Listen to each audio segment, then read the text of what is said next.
Hello po. First of all, maraming salamat po sa pag-spend nyo ng time dito para makinig sa mga stories namin. Maraming salamat po talaga. And by the way, my name is Ronaldine Legata from Payatas.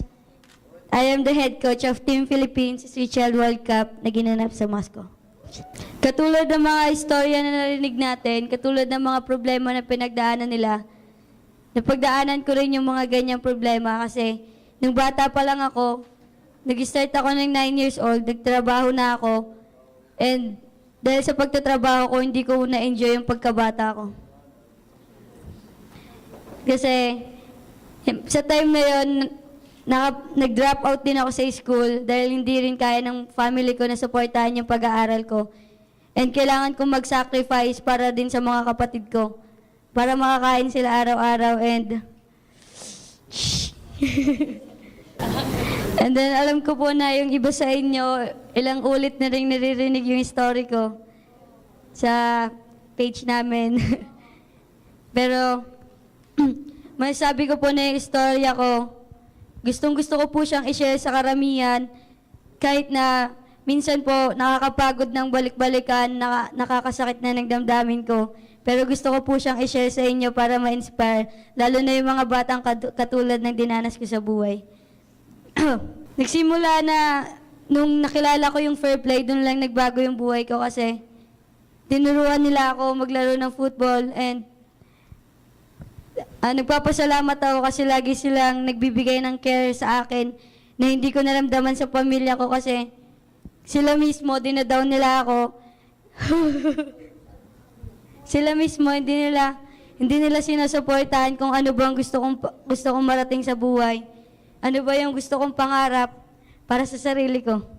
Ginamit ko yung pag-football ko para magkaroon ako ng mas para marating ko yung pangarap ko. And then, yung 2014, isa rin ako sa naglaro sa Street Child World Cup. And shoutout nga pala sa mga ka-teams ko. Dati na Street Child World Cup. Si Yancy, si Crystal, Ate Crystal, and Ate Joy. Sila yung masasabi kong magiging inspirasyon ng mga batang ito para mas lalo pang magpursige sa mga pangarap nila and to dream bigger. Kasi sila, nasa mga malalaking university at nag-aaral ng mabuti. And yung isa naman is isang, barista. Nung experience namin sa Street Child World Cup sa Brazil, kung mayroon man kami isang magandang bagay na natutunan is yun yung i-inspire yung sarili namin para to keep forward and to learn new things in life. Na hindi porket mahirap ka, hanggang dyan ka lang. Hindi porket mahirap ka, wala ka nang mararating. Para sa amin, ginawa namin inspirasyon yung mga bagay na natutunan at naranasan namin sa Brazil para i-motivate pa yung sarili namin.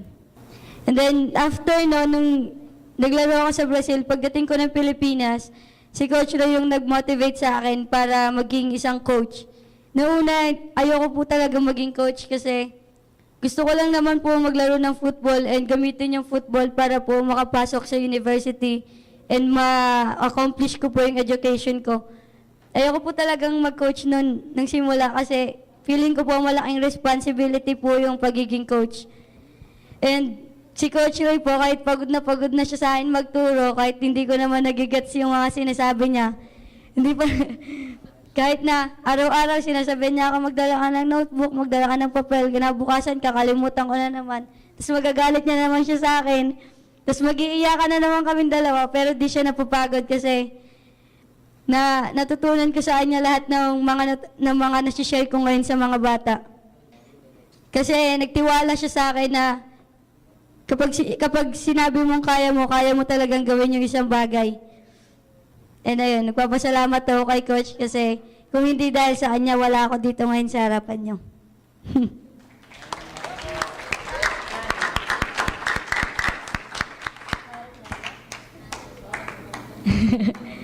And then ngayon, naselect ako na maging coach ng Team Philippines Street Child World Cup.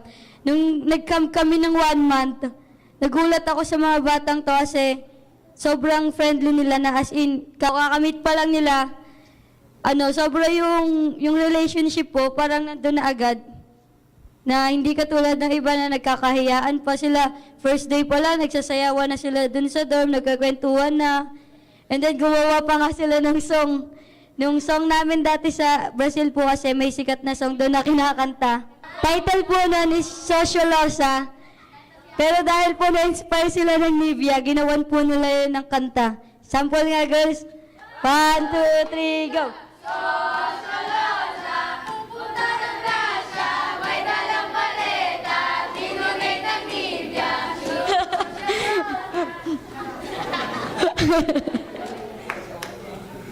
And then tama po yung sinabi ni Margie kanina na kahit na hindi po namin maintindihan kung ano po bang pagkain yung nandun.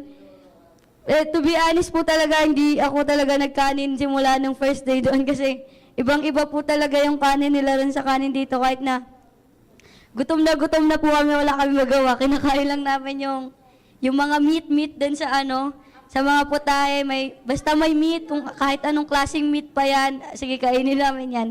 Pero yung rice, hindi talaga. Tapos ang daming puro gulay, puro prutas. And then araw-araw, same lang din yung puro putahe. Pero masarap naman po kasi fancy restaurant yung kinakainan and buffet. And then nung nasa Russia na kami, alam niyo yung pagpamilya kayo, andyan yung laging may tawanan, may awayan, may iyakan. Pero sila kahit na ganun, sinasuportahan pa rin nila yung bawat isa. Pag may umiiyak sa kanila, nandyan silang lahat para i-comfort yung bawat isa. And ayun, nakita ko lang na family talaga yung turing nila sa bawat isa. Ito po, nagpapasalamat ako sa mga taong nasa likod ng event na ito, sa Nivea, Kulsik Foundation, Filipino community in Russia, and sa lahat po ng mga sumusubaybay throughout this journey. Maraming salamat po. Kung hindi po dahil sa inyo, hindi po mararanasan ng mga bata ito yung kakaibang inspirasyon and motivation para sa kanila, para magtagumpay sa mga pangarap nila at para magkaroon pa ng mga mas malalaking pangarap. Hindi man tayo nag-champion sa competition, marami naman tayong mga lesson na natutunan. And for me, the true essence of Street Child World Cup is to inspire ourselves and to inspire others by our stories. Sabi nga doon noong 2014 kasi may alumni kami ng Team Philippines, sila Coach Erica, Coach Roberto, and kung sino nakalimutan ko na po yung iba, pero sila po yung tumatak sa akin kasi si Coach Roberto po, galing po ata siya ng Tondo. Roberto Orlandes. Yeah po. Sobrang na-inspire po talaga ako sa kanya.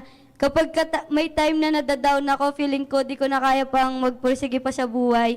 Ini-stock ko yung timeline niya and ini-stock ko yung mga narating niya ngayon sa buhay niya na sobrang successful niya na dati sinishare niya sa amin yung stories niya, na ganito rin yung pinagdaanan niya. Pero ngayon, nasa isang university na siya na pinakamahal na university dito sa Pilipinas and unti-unti niya nang nararating yung pangarap niya.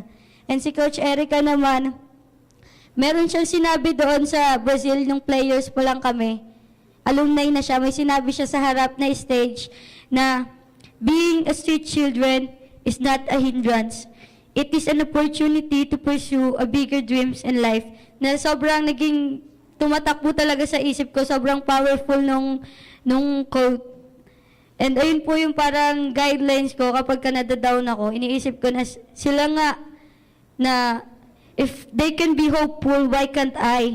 Because kung sila nga, galing rin sila sa mahirap and then narating nila yung gantong level ng buhay, bakit tayo hindi natin mararating? Parang yung mga taong yun yung nagiging inspirasyon natin.